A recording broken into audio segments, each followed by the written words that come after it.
સમાજમાં શૈક્ષણિક કાર્યની સાથે પ્રકૃતિ પ્રેમી હોય અને પોતાની શાળામાં પ્લાસ્ટિક મુક્ત ભારત અભિયાન, પક્ષી બચાવો, વૃક્ષારોપણ, સ્વચ્છ ભારત અભિયાન અંતર્ગત અનેક પર્યાવરણીય શિક્ષણ આપી બાળકોને અને આજુબાજુની શાળાના શિક્ષક મિત્રોને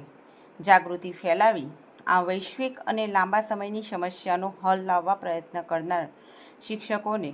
હેલ્થ સેફ્ટી અને એન્વાયરમેન્ટ એન્ડ એજ્યુકેશન એવોર્ડથી સન્માનિત કરવાનો એક કાર્યક્રમ ધ બુદ્ધ ચેરિટેબલ ટ્રસ્ટ જાદર દ્વારા સાબરકાંઠાના ઈડર તાલુકાના જાદર પ્રાથમિક શાળા ખાતે યોજાયો હતો, જેમાં હસમુખભાઈ વળકર ઓએનજીસી અમદાવાદ અને તેના પત્ની નિકિતાબેન દ્વારા આયોજન કરવામાં આવ્યું હતું. આ પ્રસંગે જુદા જુદા તાલુકાના પ્રકૃતિ પ્રેમી 19 શિક્ષકોને એવોર્ડ અને ઇકો ફ્રેન્ડલી બેગ, પેન અને શિક્ષકની ઇમેજવાળી બેગ આપી સન્માનિત કરવામાં આવ્યા હતા, જેમાં અંકલેશ્વર તાલુકાના સામોર ગામની પ્રાથમિક શાળાના આચાર્ય રીટાબેન પટેલને મહાનુભાવોના હસ્તે health safety environment and education award અને સન્માનપત્ર દ્વારા